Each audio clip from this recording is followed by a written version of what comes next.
Thank you very much, ladies and gentlemen. May I say you're all very welcome here today, but can I give a particular welcome to two groups? First of all, the representatives from the REAL network, a very powerful organisation lobbying for people with disability. And one of the reasons they're so powerful is that they are people with disabilities, and we look forward to welcoming some of them up to Stormont to work with us. We hope to learn from you as much as you hope to learn about what happens at Stormont, and maybe someday see one of you there as an elected representative. And a particular welcome also to all our students, many of whom were born in and around the time that the Good Friday or Belfast Agreement was negotiated. As was my second son, Chris, by the way. And I remember this day 15 years ago, at about 4 in the morning, I was a journalist reporting the discussions, but I was sent home to get some rest. And my wife had young Chris in the bed with her, so I slept in the spare room, except I couldn't get to sleep. I was so fixated by the moment, the sense of history that was developing up at Castle Buildings and Stormont. And I lay there and I was imagining what it might mean for Northern Ireland and for people like my son, because all I knew was what had gone before. So I was thinking about what would a Northern Ireland look like that was actually at peace with itself, where people weren't fighting, where people were not being killed on a daily basis. I was 15 in 1972, and on this day, in 1972, two people, Eric Blackburn and Brian Thomason, were killed. They were soldiers with the Royal Artillery, and they were blown up in Londonderry. And on this very day, 10th of April in 1974, a man called George Saunderson was shot dead in the kitchen of the primary school where he was headmaster. Can you imagine? The kitchen of a primary school, and the headmaster was shot dead. This day in 1977, a 10-year-old boy with the name of Kevin McMenamin, he was blown up at the UVF in West Belfast. And shortly afterwards, a man called John Short was shot dead by the IRA in the same area. And on this day in 1991, Colin Marks was shot dead during an attempted bomb attack on Uri Police Station. And then the very next year, on this day, 1992, there was an IRA bomb in London. It killed 3 people. Danielle Carter was 15 years of age, and she was blown to death. 2 other people, Paul Buck was 29, Thomas Casey was 49, all killed. So today, 9 families are remembering lost loved ones. It's an anniversary they never wanted. And it's the same every day of the year. There is not one day in the calendar when somebody did not die during our troubles between 1969 and 1998. So that's what we changed. Now, when I was your age, I actually worked in this hotel as a part-time job. I was a waiter around the corner in the bar. And if I wanted to go out with my friends, we would come, I don't know, maybe somewhere like here, we'd certainly stay in East Belfast, or we'd go to Ards or to Bangor, or maybe down past Cumber to Balloon. Even though it would have been much handier to go into the centre of Belfast, but it was a really dangerous place in those days. And North and West Belfast were simply out of the question. We're going to socialise there. So, in the early hours of this very morning, 15 years ago, I was imagining something different for my Chris and for young people like yourselves. A country of peace, of people comfortable in their own skins, of Northern Ireland becoming the best region in the whole of the United Kingdom, with people queuing up to move here or to come here as tourists, or just to ask us, how do you do it? Because they envy us for what we have built. I thought about building all the new schools that we could do, and the hospitals and the roads. All the money, the millions and millions and millions of pounds that we could invest because we'd no longer have to spend it on security and on policing the violence. I was thinking about young people like you, and how many of you are going to go on to be world-class achievers. And some of you are, because I know inside every single one of you there is a spark of ability, of creativity, of skill. And you just need an education system and a set of teachers to help you develop and find out what is inside you and to develop that. What I didn't dream was that in 2013 the Audit Office would say that up to 40% of school children are leaving our schools without decent skills in reading and writing, because that is simply wrong. Shouldn't be happening. Needs fixed, can be fixed, and I want us to fix it. I didn't imagine either so many young people would leave school and end up without a job, or that schools like Dundonald High would face a threat of closure, or that hospital emergency units would be overflowing, or that waiting lists would be getting longer and longer and longer.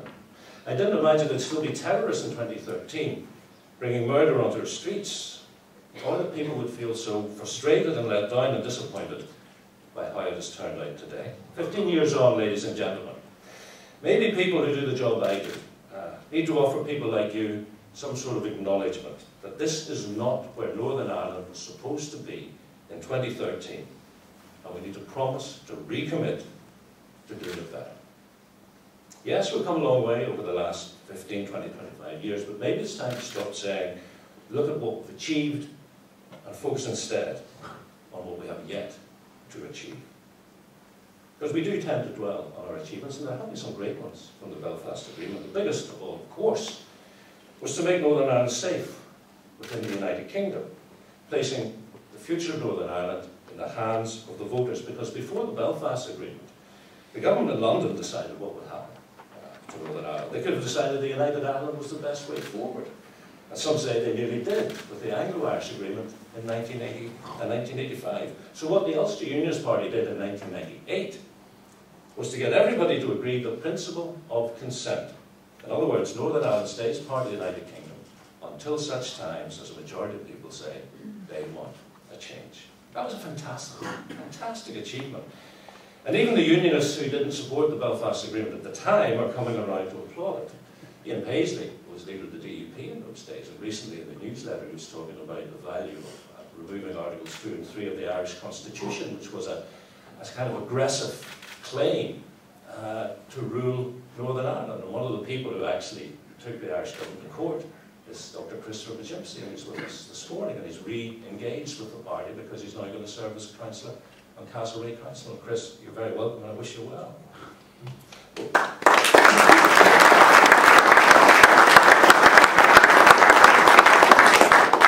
Where I think we haven't actually succeeded as we hoped is in agreeing what being part of the union means in terms of expressing our culture and identity. Because we all know what happened when the flag was brought down at Belfast City Hall on the 3rd of December last. Unionists are now asking, what is the point of the union being safe if we cannot express our Britishness? And people, I don't think, are exactly sure what Republicans want. It might be that they simply want equality and mutual respect, but they have that.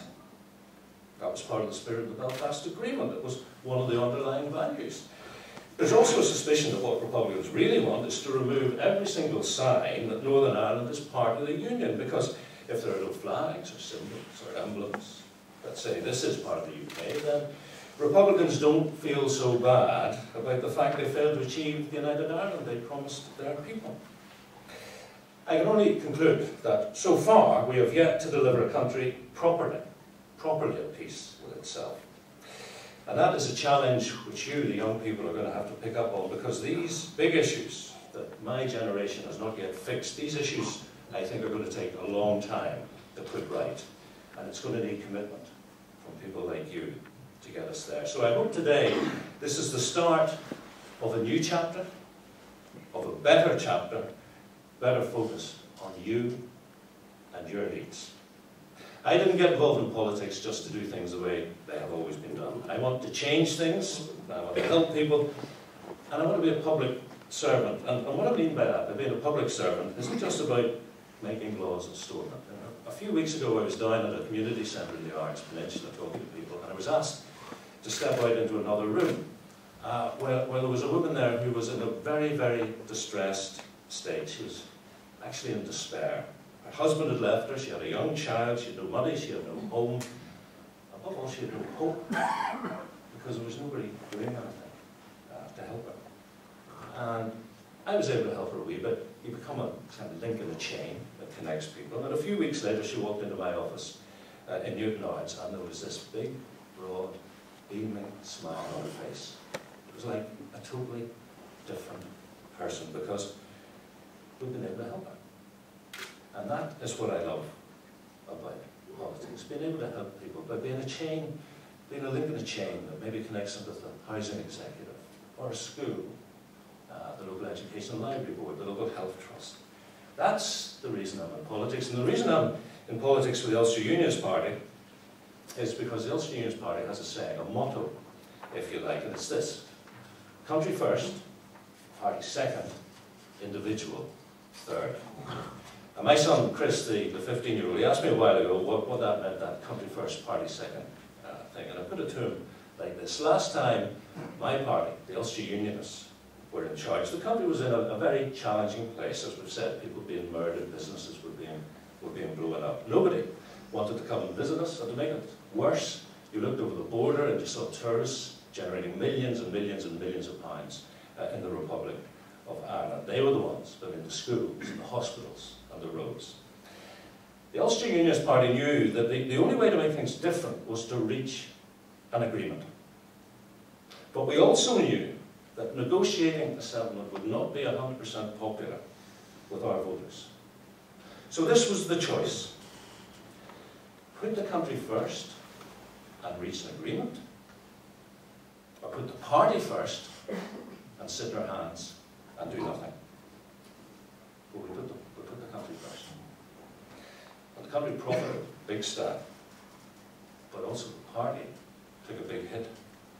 We're not the biggest party in the country anymore, because some people didn't like the agreement, and even though 70% voted for it in a referendum, a lot of people didn't like parts of what was agreed, and they took their anger out on us.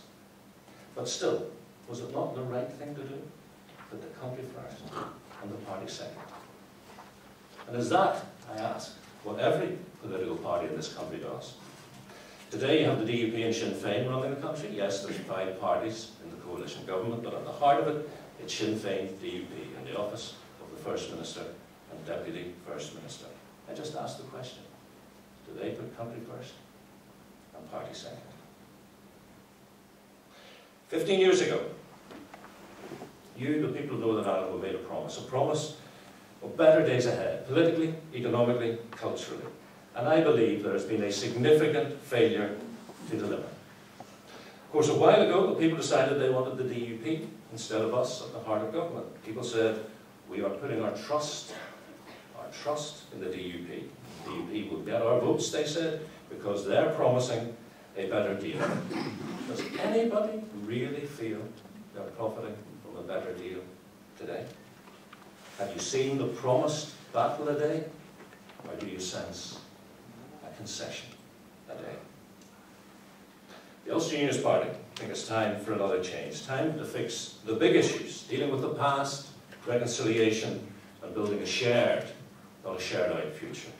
It's time to deliver for you, because I don't want your children sitting here in 20, 25 years' time wondering why we still haven't sorted things out.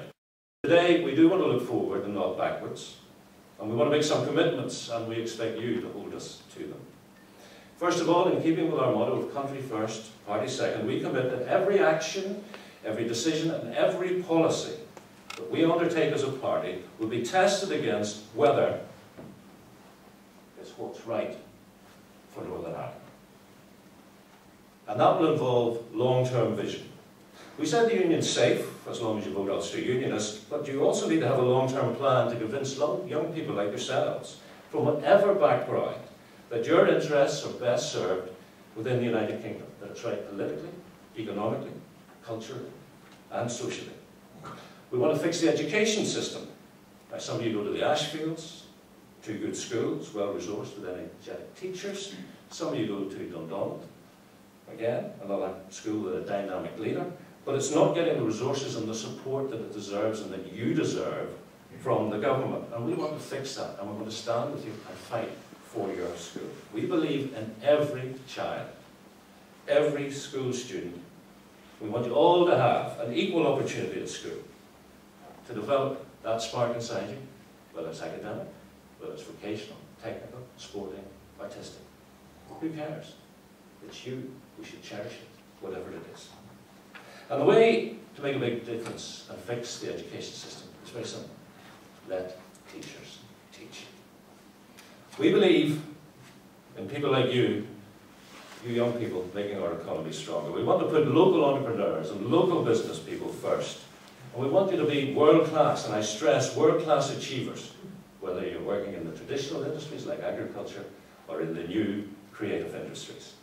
We want schools and hospitals and houses that give you what you deserve, to live in a healthy, an educated, a peaceful and a prosperous society which is proud of its origins and proud of its achievements.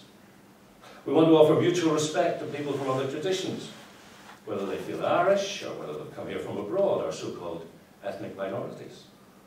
Actually, I want to do more than mutual respect. I want to show a spirit of generosity to everybody who chooses to live in this country. The one thing we will not allow is anybody to rewrite the history of Northern Ireland.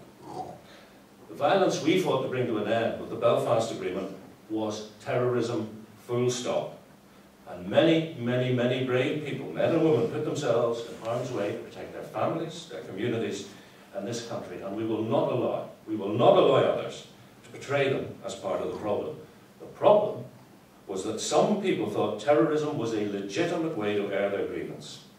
And if we allow history to be rewritten, we risk it being repeated.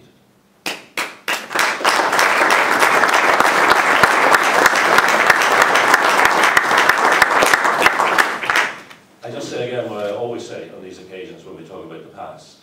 No one needed to die to get where we are today. And as I say, where we are today is not where anybody supposed we should be 15 years ago. It's not what was intended in 1998, and it's time for those responsible for that lack of delivery to front up, to acknowledge the shortfalls, and to commit to putting things right. And today we do that, and we publish our commitment card. It tells you what we believe as Ulster Unionists and what we want to do for you by putting country first, recommitting ourselves to public service, and making clear that we are ready to do some more hard work to get Northern Ireland and these young people where they deserve to be. In short, today, ladies and gentlemen, we recommit to doing what's right for Northern Ireland. Thank you very much.